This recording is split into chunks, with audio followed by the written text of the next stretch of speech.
Dan pemirsa untuk membahas pengawasan tahapan pemilu tahun 2024, kami telah tersambung dengan anggota Bawaslu Jawa Tengah Muhammad Rofi Udin melalui sambungan Google Meet. Halo Mas Rofi, apa kabar?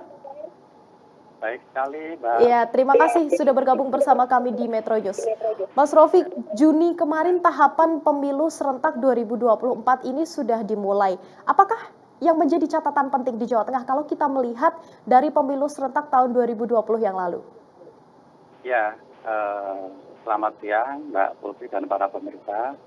Tentu kita tahu bahwa sudah ada kepastian terkait dengan penyelenggaraan pemilu 2024, terutama dengan terbitnya PKPU 3 tahun nomor 3 tahun 2002 tentang tahapan dan juga jadwal pemilu 2024. Ini menjadi payung hukum dan juga memberi jawaban atas kepastian penyelenggaraan pemilu 2024. Tentu kami di Bawaslu melakukan berbagai langkah dan upaya untuk melakukan pengawasan terhadap proses penyelenggaraan pemilu. Nah, hal-hal tertentu yang saya kira juga saat ini sedang dilakukan, tentu KPU juga menyiapkan berbagai revisi ataupun perubahan PKPU yang kita juga masih menunggu, kemudian juga Bawaslu sendiri juga melakukan berbagai upaya ya dari sisi peraturan, tentu kami juga merevisi, melakukan perubahan, tapi ini ranah di Bawaslu RI, kami juga menyumbangkan berbagai ide sesuai dengan pengalaman yang ada di lapangan begitu. Jadi dari sisi peraturan mungkin ada hal-hal yang kemudian perlu disesuaikan, diubah agar peraturan tersebut mampu menjawab konteks penyelenggaraan pemilu 2024. Nah, tahapan-tahapan awal ini tentu dari sisi persiapan dan juga sebentar lagi, Mbak Putri, akan ada tahapan pendaftaran partai politik yang di dalamnya saya kira menjadi sesuatu yang sangat penting.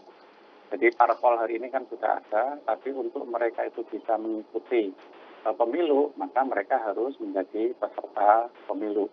Dan saya kira itu titik krusial, tahapan pertama yang saya kira menjadi sesuatu yang sangat penting, karena siapa yang kemudian berhak mengikuti pemilu itu akan ditentukan di tahap pendaftaran partai politik yang dari sisi tanggal pendaftarannya dan verifikasi peserta pemilu itu mulai tanggal 29 Juli 2022 hingga 13 Desember 2022 begitu.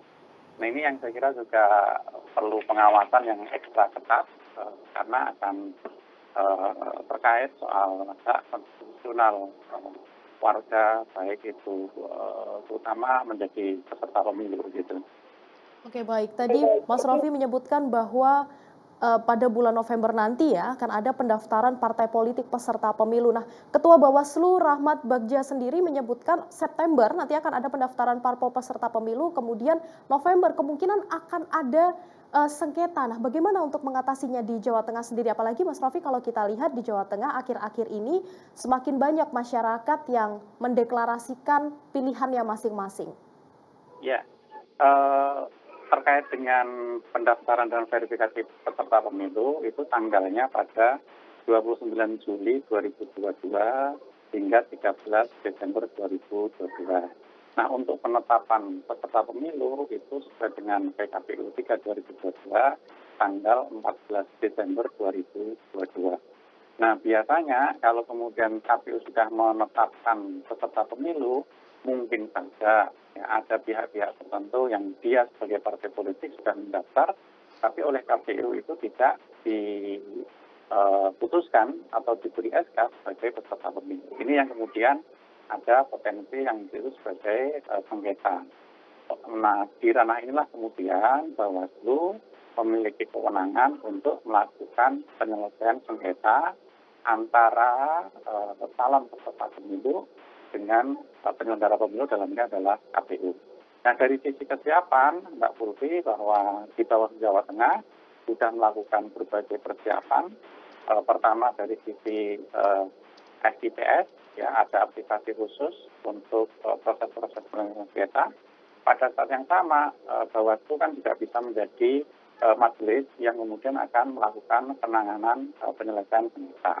dari sisi SDM tentu kami melakukan berbagai peningkatan kapasitas agar teman-teman di kabupaten kota ataupun di provinsi ketika nanti melakukan sidang itu benar-benar sudah paham betul kaitannya dengan aturan-aturan terutama di verifikasi partai politik. Sidangnya nanti bisa pertama tahap awal pertama tentu adalah mediasi. Kalau kemudian tidak mencapai titik kesepakatan antara KPU dengan calon peserta pemilu akan dilakukan sidang notifikasi. Nah, Bawaslu itu memiliki waktu sesuai dengan undang-undang paling lama ya, 12 hari sejak diterimanya permohonan. Nah, ini yang saya kira juga menjadi sesuatu yang sangat penting dan kami berharap publik itu juga ikut memantau, ikut melakukan proses-proses pengawasan terhadap tahapan pendaftaran peserta pemilu. Kenapa? Karena ini kaitannya erat ya, apalagi kalau misalnya kita lihat syarat-syarat partai politik menjadi peserta pemilu itu, dia harus memiliki keanggotaan ya, 1/1000 atau 1000 per kabupaten kota. Ini yang saya kira juga jangan sampai ada misalnya keanggotaan ganda, ada misalnya orang-orang tertentu yang dia sebenarnya tidak sah menjadi anggota partai politik, tapi menjadi anggota partai politik. Berarti dapat disebutkan bahwa Bawaslu Jawa Tengah sudah siap begitu ya Mas Rofi ya untuk menghadapi rangkaian pemilu serentak tahun 2024. Baik pemirsa jangan kemana-mana, kami akan kembali usai jeda, tetap bersama kami di Metro News.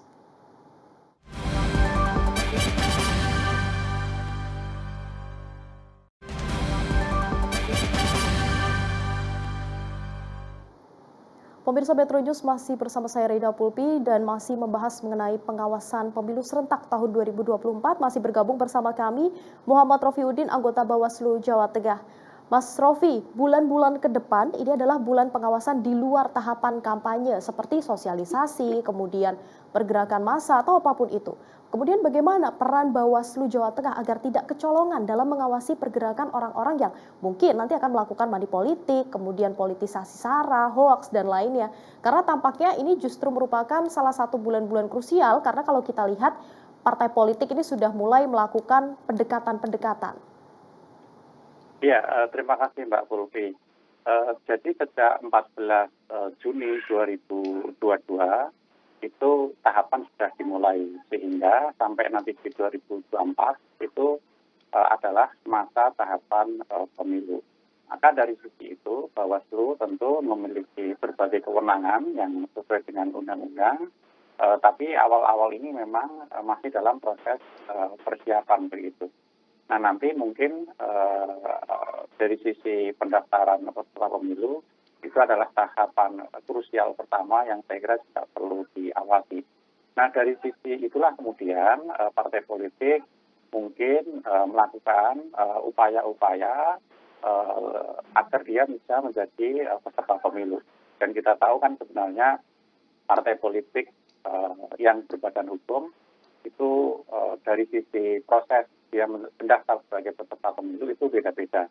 Ada partai politik yang dia memiliki parliamentary threshold di DPR, dia hanya mengikuti verifikasi administrasi, tidak ada verifikasi faktual. Ada juga partai politik yang dia menjadi peserta pemilu 2019 tapi tidak memenuhi syarat parliamentary threshold. Dia harus mengikuti proses verifikasi administrasi dan verifikasi faktual. Ada juga partai politik baru ya, karena dia baru kali ini ada, tidak menjadi peserta pemilu di 2019, dia akan mengikuti verifikasi administrasi dan verifikasi faktual. Nah dari sisi itu tentu 3 jenis partai politik untuk menjadi peserta pemilu tersebut akan melakukan berbagai upaya akan bisa lolos menjadi peserta pemilu. Inilah yang kemudian ada titik rawan yang kemudian harus diawasi secara bersama-sama. Misalnya tadi ada anggota partai politik yang dia ganda, ya, sudah menjadi anggota partai politik tertentu, dia menjadi anggota partai politik yang lain. Ada juga TNI Polri, ya, tentu dia juga tidak berhak, tidak bisa menjadi anggota partai politik. Kemudian Oke. dari sisi usia, ya, anggota partai politik saya kira tidak memiliki syarat. Gitu. Nah, titik-titik krusial itulah yang kemudian harus kita awasi secara bersama-sama.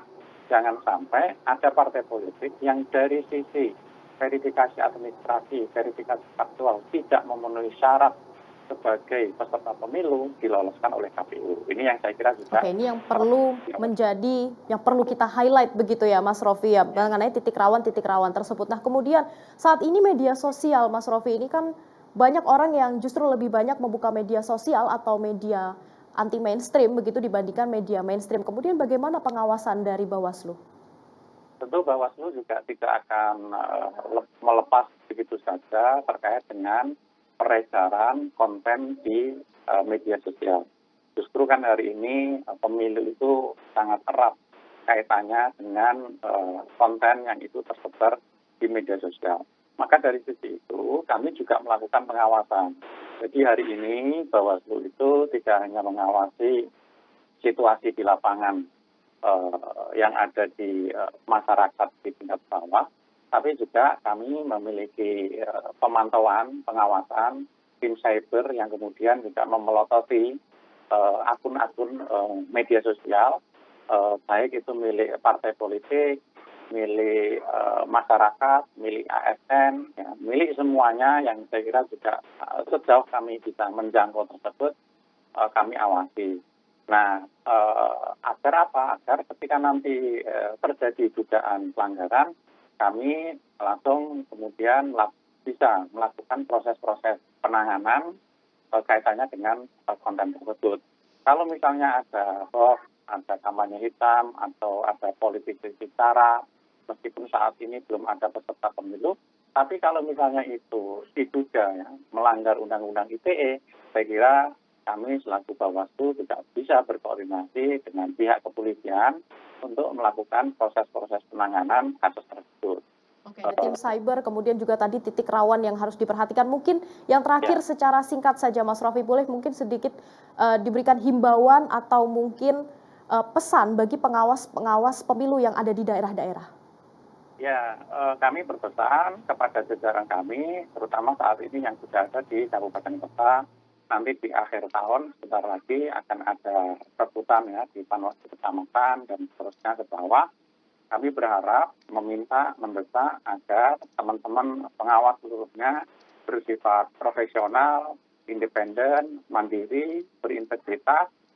Karena apa? Karena pemilu kalau kemudian tidak diawasi oleh orang yang profesional, pemilu tersebut berpotensi akan bisa merusak proses-proses demokrasi. Kalau demokrasi rusak, maka keterpilihan pejabat yang dihasilkan dari pemilu tersebut tentu bisa jadi akan buruk. Kalau kemudian pemimpin yang terpilih buruk, maka itu ada kaitannya dengan masa depan bangsa ini. Begitu. Jadi pengawas pemilu harus memastikan bahwa pemilu berjalan jurdil, kemudian berintegritas, bersih dari praktek-praktek, dan itu semua juga tidak lepas dari peran masyarakat. Mari kita melakukan pengawasan secara bersama-sama. Kalau misalnya mengetahui adanya dugaan-dugaan pelanggaran, dugaan-dugaan penyelewengan, kecurangan, silahkan laporkan kepada jajaran di Bawaslu Provinsi Jawa Tengah. Jadi, bisa menggunakan berbagai platform di media sosial untuk menyampaikan laporan tersebut kepada kami. Oke, baik. Untuk pelaporan sudah ada aplikasi juga tadi ya Mas Rofi ya, dan meskipun pesta demokrasi masih kurang lebih 1,5 tahun lagi, namun kita harus tetap berprofesional, mandiri juga, dan juga berintegritas untuk menciptakan pemilu tahun 2024 nanti luber dan juga jurdil. Terima kasih Muhammad Rofi Udin, anggota Bawaslu Jawa Tengah atas waktunya bergabung bersama kami di Metro News hari ini.